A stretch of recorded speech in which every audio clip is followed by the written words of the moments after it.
Halo guys, Assalamualaikum. Apa kabar? Ini pertama kali Ridan bikin video dubbing loh. Hari ini Ridan akan menjelaskan tentang fakta menarik bagaimana sih sejarah agama Islam dan masuknya kebudayaan Islam ke Indonesia. Let's go. Jangan lupa nonton sampai habis ya. Seperti yang kita tahu, agama Islam merupakan salah satu agama terbesar di dunia. Kata Islam berasal dari bahasa Arab, yaitu aslama yang berarti selamat sejahtera atau berserah diri. Islam juga berarti kedamaian dan keselamatan. Umat Islam menyembah Allah Subhanahu wa Ta'ala sebagai Tuhan yang Maha Esa dan meyakini Al-Quran sebagai kitab suci dan pedoman hidup bagi kita. Islam diyakini sudah ada sejak manusia pertama, yaitu Nabi Adam alaihi salam. Kemudian berlanjut hingga Allah Subhanahu wa Ta'ala mengutus Nabi Muhammad sallallahu alaihi wasallam sebagai rasul atau sosok yang bertugas menyampaikan wahyu ke seluruh penjuru dunia. Di zaman kenabianlah agama Islam disempurnakan di tahun 610 Masehi yang ditandai dengan diterimanya wahyu Al-Quran yang pertama di Makkah oleh Nabi Muhammad SAW. Setelah itu, ajaran Islam menyebar ke berbagai penjuru dunia termasuk ke wilayah Indonesia.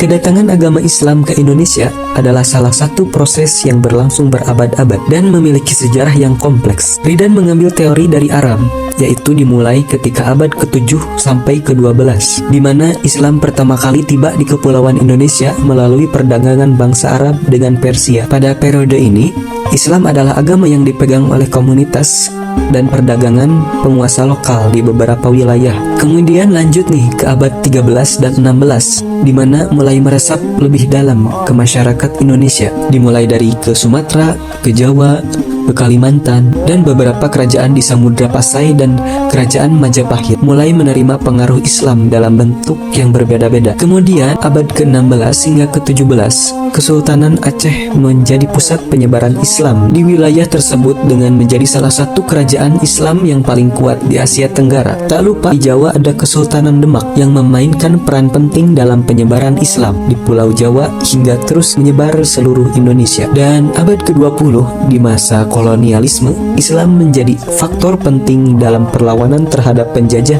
Belanda, dan pada 17 Agustus 1945 Indonesia memproklamirkan kemerdekaan menjadi agama mayoritas di Indonesia.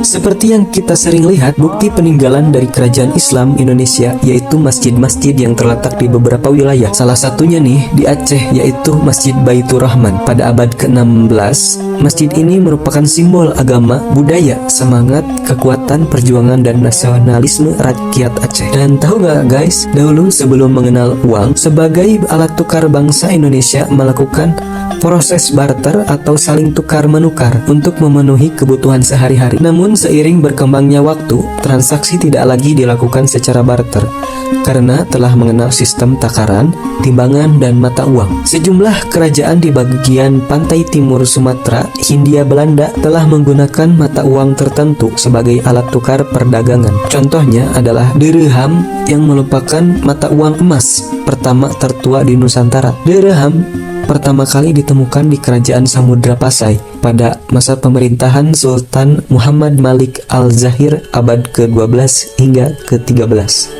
Tak luput dari tokoh para penyebar nilai-nilai keislaman, yaitu Wali Songo. Tahu nggak guys, Wali Songo adalah 9 wali yang menyebarkan agama Islam di wilayah Jawa pada abad ke-15 dan ke-16. Mereka berjumlah 9 orang. Mereka merupakan ulama yang berasal dari berbagai daerah seperti Arab, Persia, dan India. Wali Songo dikenal karena menggabungkan ajaran Islam dengan budaya lokal untuk mempermudah penyebaran agama Islam di wilayah tersebut guys. Salah satu tokoh terkenal Wali Songo adalah Sultan Kalijaga yang dikenal sebagai penyebar agama Islam yang lembut karena pendekatannya yang santun dalam menyebarkan agama Islam. Ada banyak sekali akulturasi dari penyebaran agama Islam. Salah satunya nih wayang. Tahu gak guys, walaupun wayang sebenarnya sudah jauh sebelum para wali menyebarkan Islam, dengan melalui pendekatan kebudayaan, para wali menyebarkan nilai-nilai keislaman yang kemudian menjadi daya tarik bagi masyarakat Jawa kala itu untuk masuk agama Islam. Walaupun begitu, tak menghilangkan sepenuhnya tradisi Jawa yang telah ada.